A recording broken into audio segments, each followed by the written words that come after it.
what I'm suggesting is that if you're in perimenopause, you should get a spank. I mean, you should do something, whatever you're into, no judging, that is briefly uncomfortable, right? Because it actually makes everything else in your day better. And it's probably going to be a cold shower unless you have a thyroid problem or something like that. And I don't have any dog in the fight about what it is. And there's a reason that addicts are covered in tattoos, because the pain of that tattoo helps them not relapse. There's healthier ways. Tattoos are not good for you. The body's afraid of anything that hurts. Pain is from fear. All you're doing is showing your mitochondrial network, stop whining. This isn't deadly. Chill the F out. And then they do. And it really changes your whole day. I'd love to kind of start our conversation today talking about being triggered. I feel like we are in a time and space where this is hugely problematic. It is not unique to the younger generation. I feel like there are a lot of angry middle-aged people, people who get triggered with the slightest of things. And I know you talk about this in the new book. Let's talk about getting triggered, being triggered, what this truly represents, because it is much deeper than someone just getting worked up over a post on social media by someone they don't even know. Well, if you can be triggered, it means you are a loaded gun, or at least you're carrying one, and someone else has their finger on the trigger. And it's not their fault that their finger's on the trigger. It's your fault that you haven't unloaded the gun. And what functioning adults learn to do is we learn to feel triggered and still behave ourselves. And all of school is about that.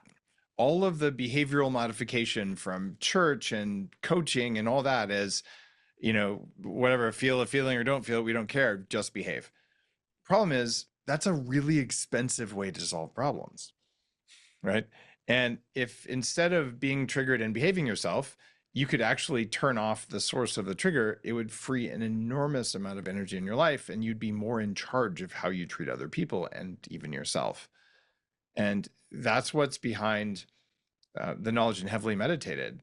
And this is a really hard book to write because it took 10 years of measuring brainwaves from high-performing executive types who spend 5 days with my team of facilitators and neuroscientists in Seattle at 40 years of Zen, and measuring what meditation and altered states techniques let you go in and turn off the triggers instead of just managing them better.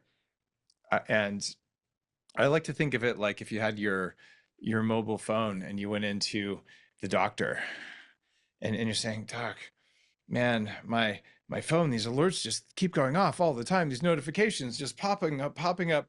And doctor goes, I have the solution. Here's a piece of tape. We're just gonna put it across where they come up. And you're like, well, I kind of can't use that part on my phone, but yeah, well, we stop. Okay, so then you fire the doctor. You go to the meditation teacher. They go, take a deep breath. Every time a notification pops up, gently swipe it to the left and continue focusing. Gently return your focus back. And like, seriously, that's what you're going to tell me to do? And then you go to the biohacker and it's like, oh, well, here's how you go to the system settings, go to the notification tab and go off on your phone. There, now you can use your phone again. Your body has an operating system. It has notifications, and those notifications are not set very well. And I'll argue that this is a major source of health problems. It's a major source of relationship issues and just suffering in the world. It isn't even us. It's our hardware.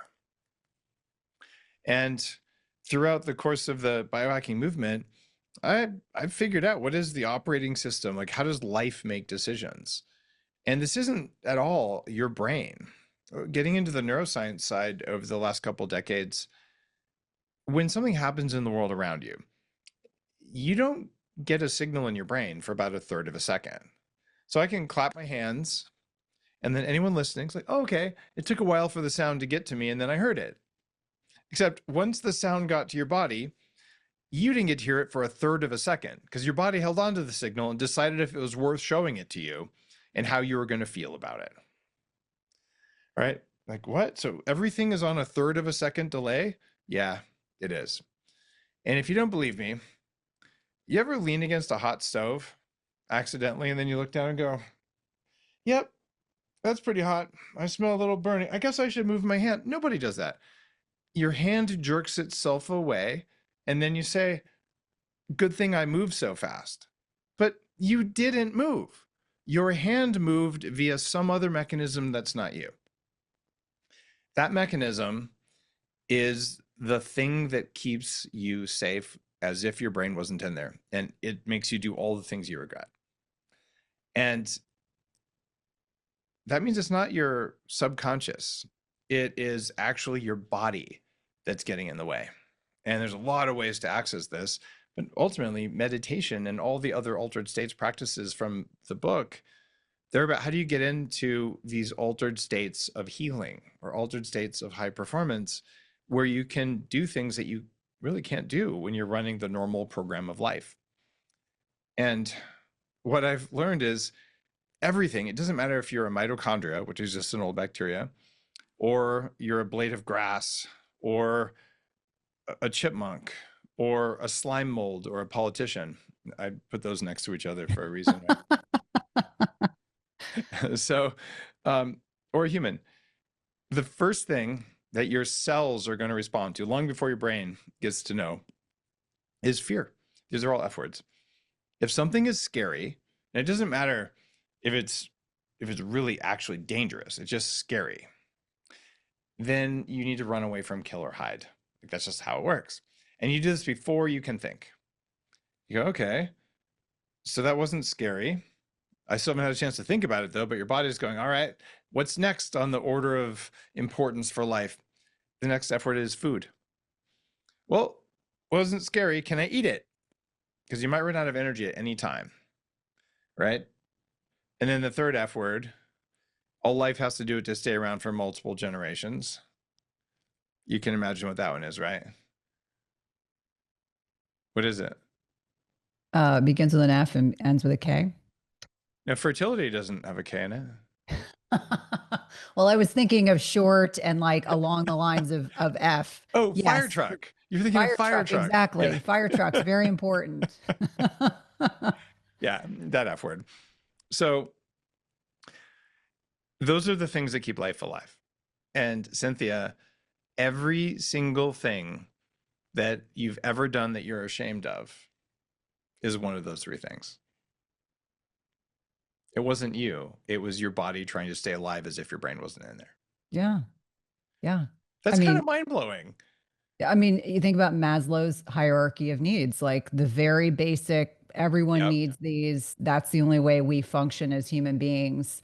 And how many people listening, when we reduce it to just those three things, it really genuinely makes a great deal of sense. And whether or not we're in a westernized culture or we're in an indigenous culture, it all remains the same. But we have gotten so distracted We, from, we have gotten so distracted. And the good news is there is hope, because that describes the seven deadly sins. It describes the hindrances in Buddhism.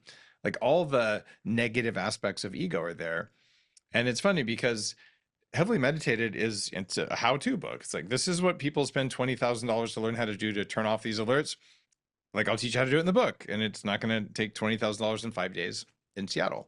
So, but it became the number one best-selling philosophy book in the country, in addition to the best-selling meditation book. And Buddhist scholars are looking at this going, you just finally described the why behind all of this ego stuff that we've been talking about forever. And Victor Chan, the Dalai Lama's co-author and best friend of 50 years, heard about these F words that we're talking about. And he looked at me and he said, on stage, all the stuff that Dalai Lama's been saying for 50 years makes a lot more sense now. Because it's not about just believing, it's rational that all life would do this. It actually makes sense. It's science. So we have fear, we have food, and then fertility. The next F word, though, is friend. All life supports its own species and the ecosystem around it automatically, right? And that's our community. And the final F word in humans is forgiveness, because forgiveness is how we evolve. That means turning off a notification around fear or around hunger or around loneliness. When you do that, it frees up a ton of energy and you become more conscious, more grounded.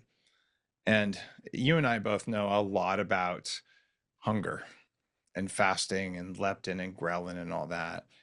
And in my research, about a third of the average person's thoughts, if they don't follow you anyway, is going to be about tacos, Mhm. right? Or about some kind of food. One third of your thoughts. But you can transform cravings, like I used to have when I was 300 pounds, like you used to have. You can turn that into nourishment where, like, I don't have cravings anymore and hunger isn't an emergency, right? So all of a sudden you have a nourished body. What would you transform fear into? What's the opposite of fear? I think of just peace. I mean, personally, Nice. peace. You're very few people will say peace, but it is peace. Yeah. And so if you have peace, you can have joy, you can have agency, you can have love, and there's you can even have courage. Some people say that's the opposite of fear. And courage is actually fear is present, you do it anyway, which is a really good thing. It's better though if there's just no fear in the first place and then you do it because it's less work and you have more power, right? So if we can turn fear into peace, and forgiveness is the easiest way to do that, and we turn hunger into nourishment, then in Heavily Meditated, there is a chapter, because ultimately this is a book about altered states. And you use altered states to heal and to create and to be intuitive and to connect with others. So there's a chapter in it on the third F word. We'll call it fertility for polite company. Because Fire trucks. exactly. And 20% of people report meeting God during orgasm at least once in their life. And it's not like your partner's going to know because you're just laying there, twitching the way you always do. And it's pretty likely you're already saying, oh God, anyway. So, it's not known. But when in surveys, when people study this, they're like, wow, one of the ways of accessing these deep altered states of connection and healing is intimacy. And so why don't we talk about that? Why are we all in with psychedelics and things like that? There's a chapter on psychedelics in the book as well. Like here's what they do, here's why you would use them. So it's what are all the tools to go into these states that will allow you to be less craving and more nourished, less fearful, more peaceful, less in the bedroom anyway, less lustful and more connected. So that becomes a source of nourishment. And then in our community, how do we make our community into something that nourishes us as well? You take care of your community, it takes care of you. And that's the goal. But a secret that a lot of people don't about how mitochondria actually work. So if you believe what I'm saying about the system, where you have some amount of energy and you pour it into fear, and whatever you don't waste on fear goes into hunger, whatever you don't waste on hunger goes into intimacy, and whatever you don't waste on lust and OnlyFans goes into community, right? And then whatever's left after that goes into you becoming more connected to yourself, right? So it just makes sense. But if you understand mitochondria, you could have more energy to pour in at the beginning of the day. So a lot of fasting, a lot of biohacking, sleep optimization, all the stuff that's been in my other books, stuff that's in your books, we're teaching you to have more power. When you have more energy, more power, you can overcome the triggers and the fear and still have emotional regulation. And then you get to food, and anyone who's been listening to your show for a while understands you can just not have cravings. You just have some hunger and it's not a big deal. So you've already got that handled. But then, oh my gosh, let's not talk about relationships. And then community, there's just no time or energy for that, right? There's an epidemic of loneliness. The former Surgeon General was on my show. The only book he's ever written. Vivek uh, Murthy? Was on, yeah, it was the only book he's ever written. Um, and it was about the epidemic of disconnection. So as long as you know how to fast and you know how to eat, you have more power to put into these other F words, but the hardest one to deal with is fear. And in Heavily Meditated, I teach you how to do it. And it's a step-by-step, 8-step process where you go in, you figure out a trigger, you go as close to the root as you can find, and you run these steps, and then you're done. And the reason it matters is just that everyone you interact with for the rest of your life, if you're more in charge of yourself, you'll probably like it and they'll like it. And if you're reactive because you're hungry or because you're fearful, you have trauma and triggers, then they won't like it and you won't like it. It comes down to that. Like, how do you want to live your life? Right. That's why this is, I think, my most important book and why it's worth reading, just because it's not supposed to take 30 or 40 years. You don't have to wait till you're old to have some wisdom because you can learn from what other people have done. It just took a long time to get the practice. But with technology now, you can read your brain waves 1,000 times a second and see what works instead of, we'll just do it for 10 years and we'll see if that approach worked. And that's how we've always done it. So we're at this amazing time in the world of neuroscience and personal development where we can say, for this person with that problem, this meditation technique, this psychedelic, this breath work, or maybe just doing some deep breaths and getting some in a mindful way might be exactly the prescription you need, whatever it is. Like, let's just be truthful about it. Well, and I think the personalization piece is huge because what might work for five other people may not work for these three people. And I think giving people tools is very helpful. I used to call it self evolved people, meaning the people that were doing the work to address their childhood triggers, traumas, et cetera, that were allowing them to live much more peaceful lives. And now I understand it's much deeper than that. And I think about, you brought up, um, the power of orgasm. And on a very simple level, like we know that orgasms they release oxytocin, which helps release cortisol. And so it becomes this kind of circuitous situation where people are finding ways to address stress and trauma, but it's an evolved state. I mean, to me, it's not like we do one little piece and of work and then that fixes everything else. It's a constant practice. It's something that I think of as for each one of us, we find the things we need to do to allow us to evolve at another state. And in many instances, when I was reading your book and thinking about our conversation, I was like, what are the things that we can discuss? So if there's someone listening who's maybe like, I'm just starting on this path, I'm a middle-aged woman, I'm overwhelmed, I'm in perimenopause or menopause. What are some simple things I can do now? Maybe I'm not at the point yet where I'm ready to consider psychedelic therapy or, going on a retreat, but what are some simple things I can do now that will help improve my operating system, allow me to be less triggered? Because let's be honest, I mean, we see it every day on social media, and I always am humored by the grace with which you address some of the people that make comments. And I'm like, Dave is in such a Zen state. He's just like, listen, you haters, you know, No one's described it as grace before. What I normally do now is I realize every troll is operating out of basically seventh grade bullying trauma. They just grew up and they're so I'm like, oh, we're playing seventh grade. So I usually just say that's not what your mom said. That's my most common response to trolls. And they lose their mind. And they go, that's not very nice. And I go, hold on. I thought we were playing seventh grade games. It's your turn. Like like I'm rubber, you're glue. Okay, like what are you gonna say next? And then everybody's laughing, and then it's just calling it what it is.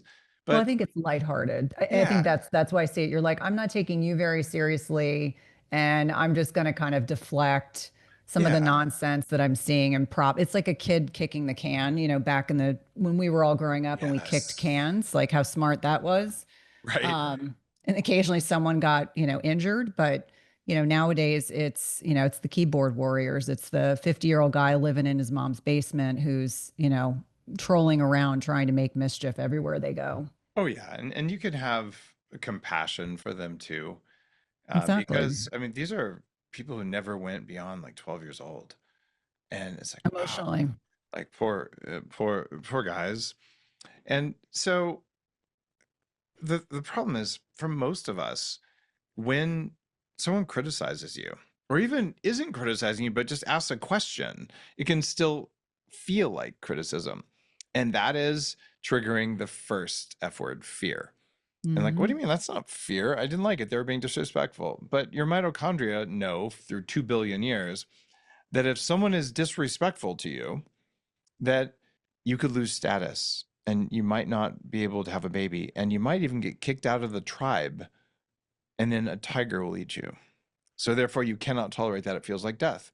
In fact, it feels exactly the same way as when 11:45 runs along and you can't regulate your blood sugar and you get hangry and you're like, like I'm gonna die if I don't have a sandwich. Dude, no, you're not. Right? But it's the same thing. It's the automated system that slipped in there and told you how to feel about the situation so you could make up a story that would match the feelings. The feelings were not rational, but the story was. So the input to the system was ancient bacteria trying to figure stuff out. They're not very smart, but they're really fast, and they're between us and the world. So I do my best to, um, whenever someone's criticizing whatever your diet is or whatever you're doing, or they're criticizing something about you, I just know because of all this work, look, it's not about me. It's Correct. just about them. And maybe one of my favorites are the credentialists. Like credentialism is actually a new disease Yep. that's affected people. And credentialism is it's when you're unable to hear anything unless someone with a sheet of paper from a certain institution tells you that it's true. Right. So it's been weaponized by certain industries like big pharma. You can't hear that because it didn't come from someone who has a sticker.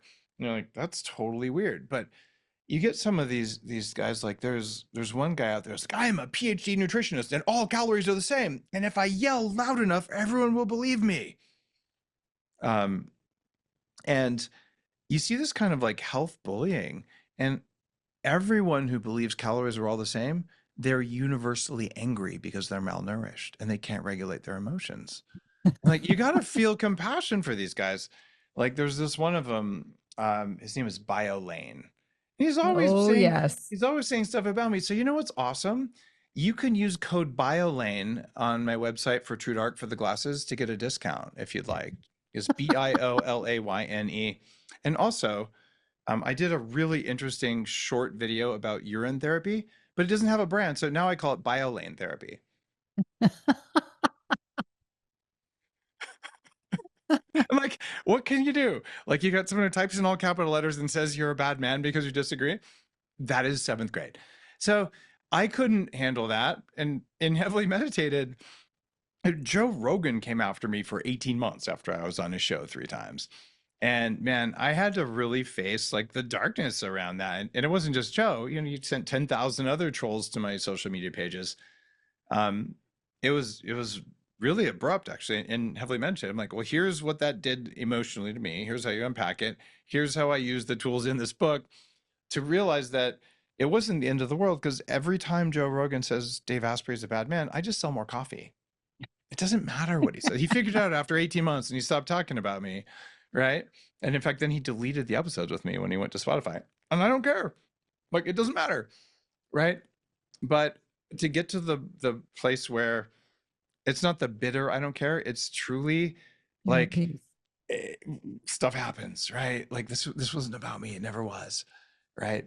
And is there a lesson in there? Like, what could I have done differently? Yeah, I could have been more aware of what was going on earlier. But how else would I have learned? So these things, you can use forgiveness, which is what the reset process is, to just forgive anyone who's wronged you. And the thing about forgiveness is, it isn't telling someone you forgive them. It isn't saying that whatever they did was okay. Right? It's just turning off the stupid little notification on your phone that keeps popping up every time something similar happens. That's all it is. So I've been with people who have been actually tortured, and they're doing 40 years of Zen, and they go through and they run the reset process. And when they start out, they're like, I was tortured in, whatever country. And when they're done, I go, yeah, I was tortured, but there's no emotion left. It's not positive. It's not negative. It's just like, I'm done. Like, that kind of freedom frees up so much energy that then it's easy to not have the junk food. Right. And then, wow, since you didn't have the junk food and you didn't feel fear that was useless, the next time you're feeling lonely or it's time to go work on your relationship, which always pushes fear buttons for people, you have enough energy to handle that. And then you do some forgiveness work there too. And what do you know? Your relationship either improves or you end it. And then whichever one you go, that's okay. And then, like, look at me. I have all this energy. What am I going to do? And here's the thing that has, I think, also been missing from a lot of our health discussions. It's intuition.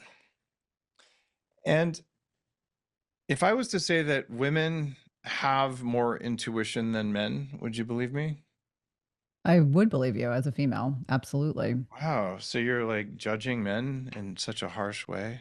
No, no, I've birthed two and I'm married to one. And I don't think, I think in many ways, no, in all honesty, I think men are deconditioned from listening to themselves. I think that's societally, Uh, from a it's society okay. perspective. One of my love languages is putting words in other people's mouths to see what they do. So it's all good. You did not say that, to be clear. Yeah. Um, but there is a biological basis for intuition, and it's in heavily meditated because all those decision points we just talked about around fear, food, fertility, friends, and forgiveness, they're all mitochondrial behaviors. And the mitochondria, they guide the antennas of reality. They're the first in line. They actually aren't the antennas. The antennas are little microtubules, but they cluster around microtubules and aim these little antennas. They're quantum antennas. And yes, some people say that's not scientific. Well, dude, then maybe you should read my book or talk about it. But yes, actually, it is scientific. You just don't know it. So the the thing is, if these are mitochondrial behaviors, where do we have the most mitochondria? Interesting. 15,000 per neuron and per cardiac cell in men and women, and maybe a few hundred to a couple thousand in the rest of the cells in your body, except in your ovaries, where you can have Yeah. 100,000 or even up to 600,000 mitochondria per cell. If mitochondria are the power plants and the aimers of the little antennas of intuition and reality, wouldn't it make sense that women have a biological basis for female intuition? It is the thing. And men have our intuition too, and it's a different intuition. And it isn't as high resolution as it is for women, for most men. And there are always outliers. There are women who have no intuition whatsoever. And there are men who are probably highly intuitive, but it's not the same. It's different. So you're just not going to hear your intuition, whether you're a man or a woman, because intuition is very fast. It's the first thing that you feel. It's a small feeling, it's quiet, and it's fast. And then right after that, in order, based on how you have your settings, fear, hunger, loneliness, disconnection, right? 100 times louder. And then after that comes thinking. Well, I will justify the fear by saying the other person's a bad person, and I'll justify the hunger by saying I was going to die if I didn't have the taco, and I'll justify and just not pay attention to all that lusty stuff because my OnlyFans account, and like you tell all these stories, and they're like, there, I patched it all up, everything's all good, and you totally miss the intuition. Right? Hmm. The process I'm talking about in heavily meditated is finding whatever means necessary, and all the means are in there, and you won't do everything in the book, by the way. You'll read it. Your intuition is going to raise the hairs on the back of your neck, or you'll see a sparkle in your eye and go, oh my God, I that's the one. Well, go do that one and ignore the rest of the book. That's the one you need. Right? But if you don't know it's possible or that it exists, you won't find it. So do that. And it's going to lower the amount of energy consumed by survival impulses. And when it lowers that energy, it lowers the volume, which means that you have a greater chance of picking up intuition.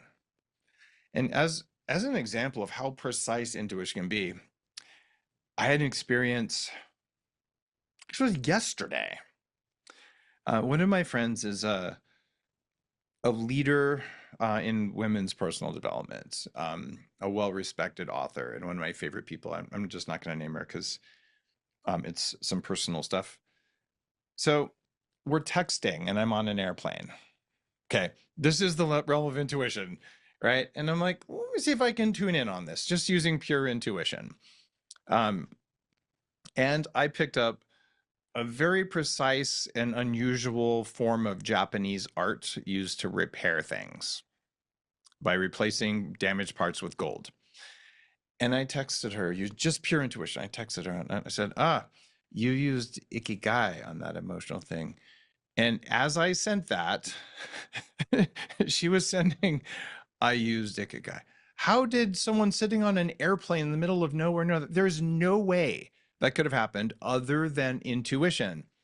And so I couldn't talk about this stuff at the beginning of the biohacking movement. When I started this whole thing, I'm like, all right, I'm going to be weird. Lasers on your head, earthing, and putting butter in coffee. That's enough. And I mentioned a little ayahuasca here, a little breath work with Stan Groff from Holotropic over there, but they're like the little decorations.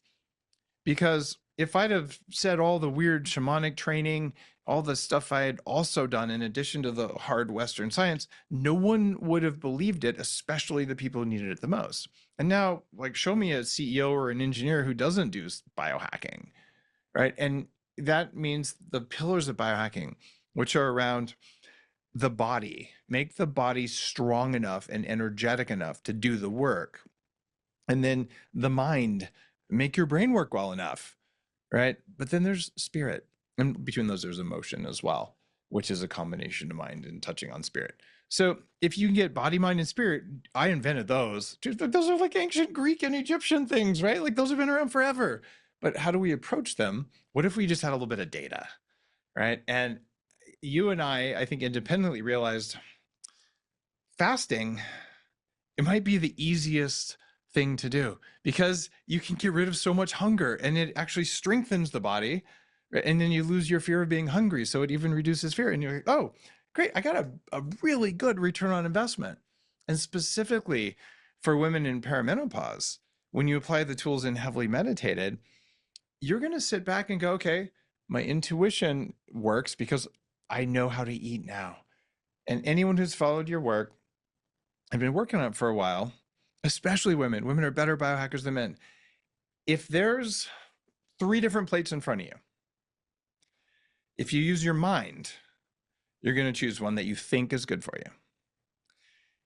If you use your emotions, you're going to pick the one that tastes best. And if you use your intuition, you're going to pick the one that makes you feel the most nourished. And they're not the same. The stories you believe affect the one you think about, right? Saying, I only want to eat things that taste good, that leads to ultra processed junk food, right? Mm-hmm. And so all that's left is, I'm going to use my intuition to pick this food. And I'm not a fan of saying intuitive eating. No, know the food that's compatible with your biology. But just because you know grass-fed ribeye is compatible with your biology, if you reach for it and your intuition says not now, maybe you should listen to your intuition, right? And if your intuition tells you to eat kale, your intuition is wrong. Okay, I just want to make sure. I was about to ask you about kale. You literally, like, as I was getting ready to say, and what are your I'm thoughts reading on your kale? mind. Once I did all the different reset processes, I Well, isn't intuition at its core trusting yourself? no. No? Do you know which part of yourself you're trusting? And what is yourself? I mean, I guess that's esoteric, but It I is. think from my perspective, when I think about intuition, it's that little, like the spidey sense that you Yeah, feel that draws you to there you certain go. people or things. Like that to me is, if I'm not being drowned out by all the other things in my life, if I'm just intrinsically allowing myself, Dave, there are decisions I've made in my professional life in the last 9 years that made no sense to me at the I bet. time.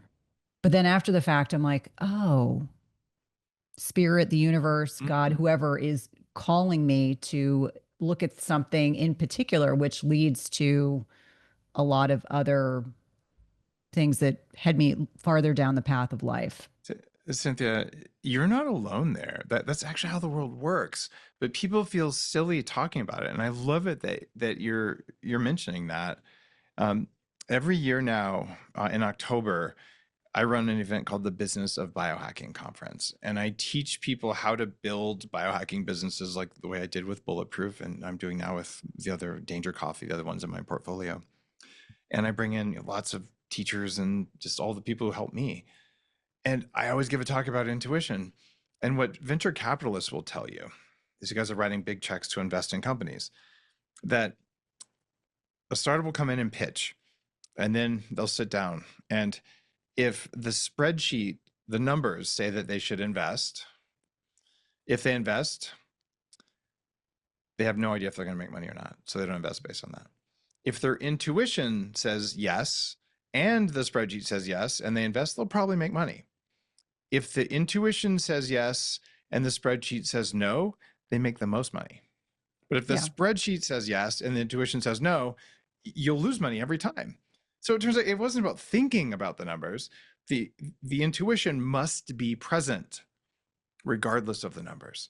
And one of the things that happens, especially around perimenopause with women, is the energy that's present is so variable on a daily and weekly basis that it can be really hard to tune into that intuition, because today you have 50% the energy you did yesterday or the day before. So the thing that's going to help you the most is understanding how to stabilize your energy, which comes down in part to eating. And the other thing, and I would like to see more women, and this is maybe less heavily meditated content, more my longevity book, but if women would learn that at 35, your body starts to stop producing DHEA and pregnenolone. And these are the things that counteract the stress hormones of cortisol and adrenaline, which are life-giving, energy-producing, beneficial hormones. You just need to have both. So now you have these stress hormones that help you handle stress, but you have nothing to balance them. And that's 10 years before you go into perimenopause. So what would happen if you started supplementing DHEA and pregnenolone at 35? You wouldn't have a very meaningful perimenopause experience. It wouldn't be painful. And when you did move over into menopause, it's like a 1-year gentle thing. And now you're wise and your hormones are more stable, versus I had 5 years of hell and all this kind of stuff. And yes, progesterone's a thing there too, but none of these are terribly expensive or even hard to measure now. You can measure these at home, right? And knowing that, okay, if you get those mostly dialed in, you'll be able to hear the intuitive voice. And you know what it's going to tell you? When you shouldn't take one of those hormones that day because you don't want to, right? Your body knows not to do that. So many of the people I talk to, they're like, well, I'm afraid. Like, I'm afraid I might do the wrong thing. I'm like, oh, that's the first F word. Fear. Yep. Perfectionism, right? So how many people you've talked with in your community who are dealing with perfectionism around food or about how they look? It happens in women, it happens in men. So how would you use the reset process from the book to do that? Well, it's pretty straightforward. You go back, what's the first time that you ever felt that feeling of needed to be perfect? And something's going to pop into your head, and it's something that isn't the current situation. It's probably sometime when you were a little kid. It's almost always that. And you may go, oh, it was 3 years ago. You're like, no, it wasn't. You just keep going back to the first one you can remember. Childhood. It's always childhood, right? And sometimes it's something you forgot all about. Like for me, the reason Joe Rogan got under my skin when he, for commercial reasons, was trying to come after my reputation. He owned a company, or a portion of a company, that was trying to copy my products.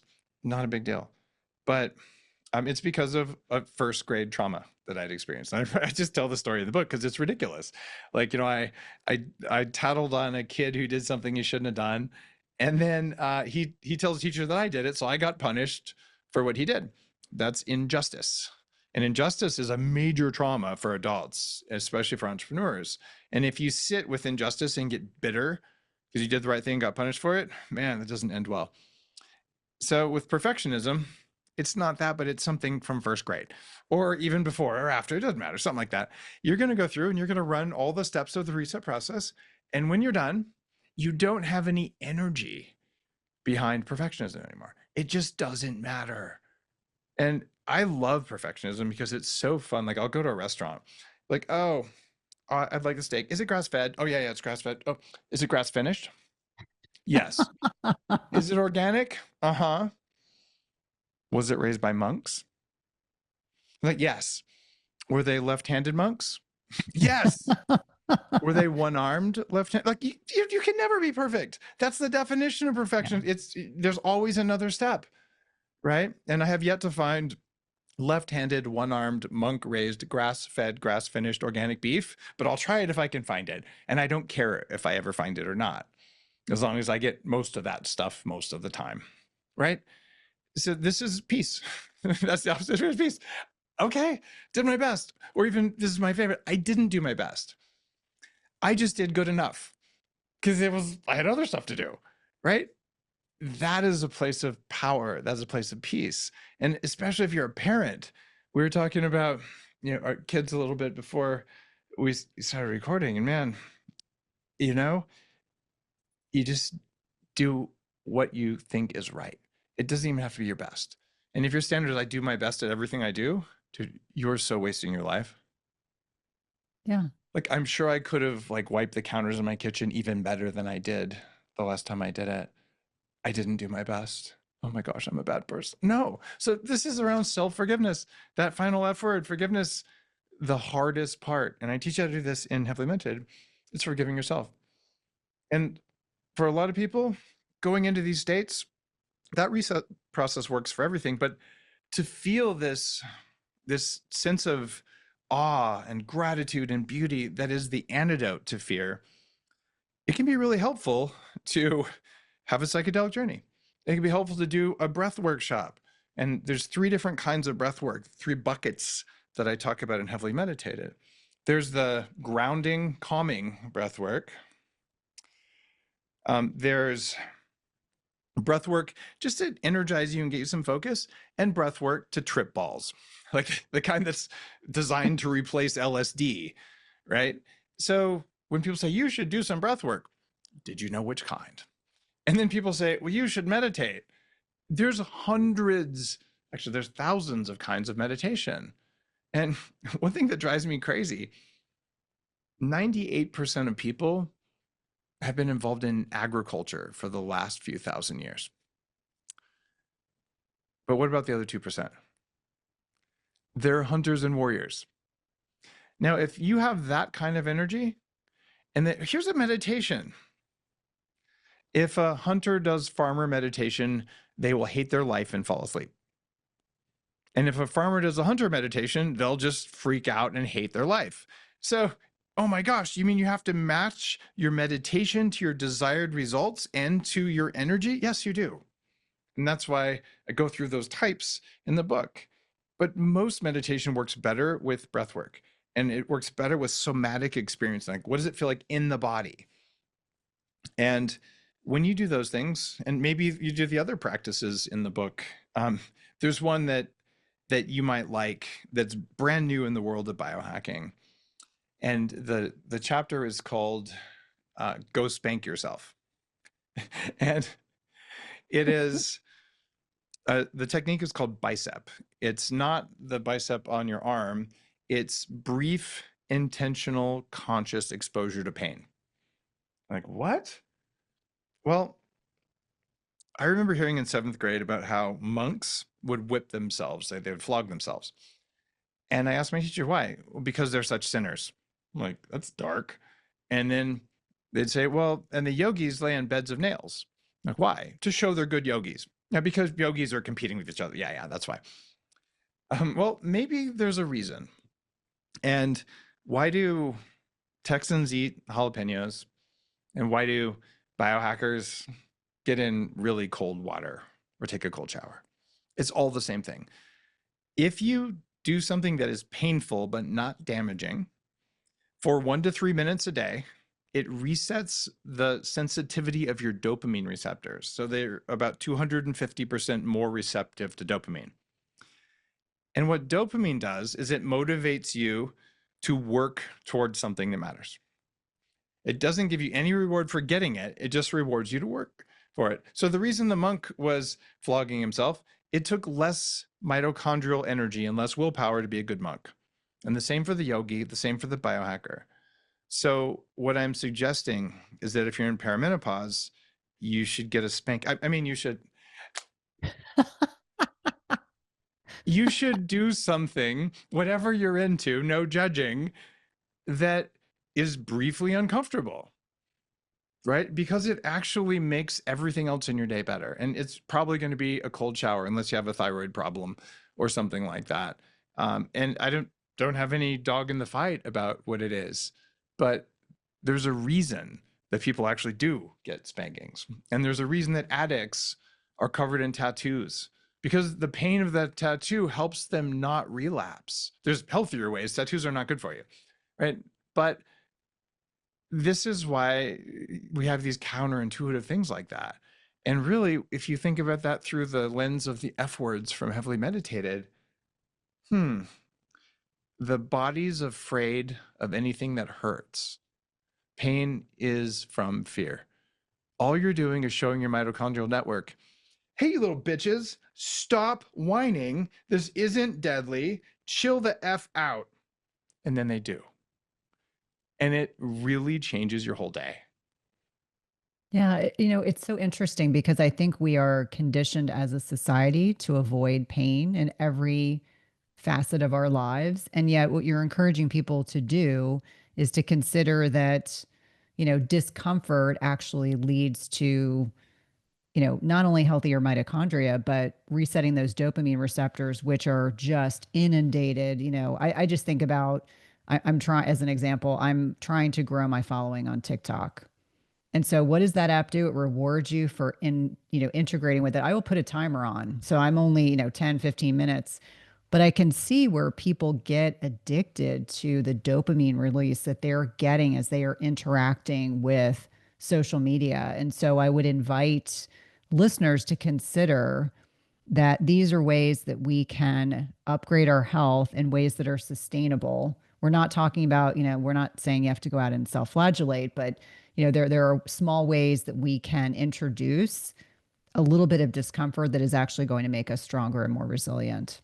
Yeah, like taking a bite of kale. You can spit it out, but it's tasting the kale. Oh man. I was never as happy as I was. I've never been a fan of kale, and I was eating it because I was being told it was good for me.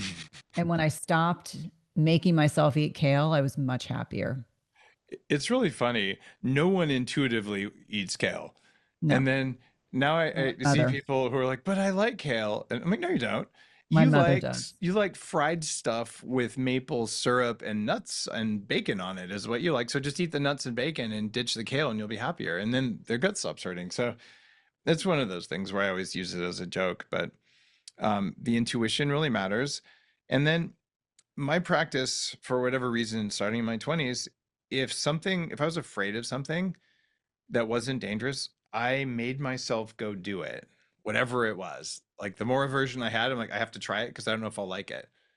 Right. So, like, sure, I'll eat the Chinese, 500-year egg or something. Oh my God, that's going to be terrible. Right. But I'm going to try it. Right. And I don't know why I'm wired that way. But, I used to be afraid of heights and I used to be afraid of public speaking. And now I'm pretty good at it. And it's not the first time you do something like that, you're probably going to feel like you're losing your mind, but you do it anyway. Right. And it's the doing it anyway that causes that mitochondrial network of fear to weaken and to go, oh, I guess what I thought was going to kill me won't kill me. And when you do this reset process that's in Heavily Meditated, after you re-experience some kind of discomfort as part of the process, there's a state that cancels it out, which is a state of gratitude and awe. And you can learn anytime you have any kind of fearful or negative experience to turn on that thing that cancels it out so that it doesn't stick. And that's a massive thing. And of course, it helps if your energy's there. And I always recommend that people have some ketosis occasionally because ketones give you more willpower. I'm a huge fan of Danger Coffee, my new coffee brand, because it has a therapeutic dose of trace minerals in it. It's actually about $22 worth of trace minerals if you were just to buy them. And the coffee is $25. It's a good deal. Yeah. Um, but they're in there because trace minerals and electrolytes like that increase mitochondrial energy output. And you can measure it in things like cell phase angle and all. So I'm like, okay, I just want to have enough energy to handle anything that life brings my way. And I want to be so well regulated that even if life brings me something big, well, I have a ton of energy and I don't freak out. So I can still handle it. And that's where resilience comes from. Oh, so important, Dave. I've so enjoyed this conversation. Please let listeners know how to connect with you outside of the podcast, how to get access to your new book, Heavily Meditated, or listen to your podcast. Oh, thank you. My podcast is called The Human Upgrade. My website, daveasprey.com. You go to dangercoffee.com. I don't know. I'm easy to find online. It's just Dave Asprey, and Heavily Meditated is the book. I would ask, if you read the book and it makes a difference, leave a review on Amazon. It's really helpful. I've been hit the USA Today bestseller list and was #1 in all the categories. But this is the most important book I've written, and it's based on 10 years of deep neuroscience work, many millions of dollars, and it's the biggest learning that I know of. So they, learn how to fast, do everything that Cynthia is telling you to do, and then learn how to turn off the notifications in your operating system for you. And like, the world's very different than you thought it was. Absolutely. Life changing. Hey, if you like this video, you guys are going to love this video, and I'll see you there.